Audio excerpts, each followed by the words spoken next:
Assalamu alaikum. Hello friends, how are you? Welcome back to our new video.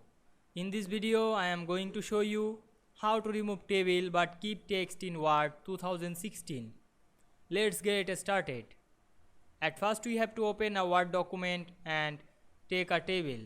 Now we can see here table and some text. Now we remove table but keep text in this table. Select the whole table.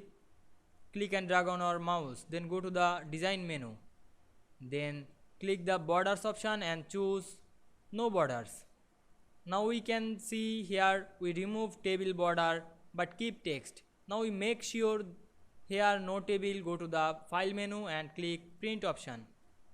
Then we can see here no table available. I hope you understand this video. Please like, comment, share and subscribe my YouTube channel. Thanks for watching.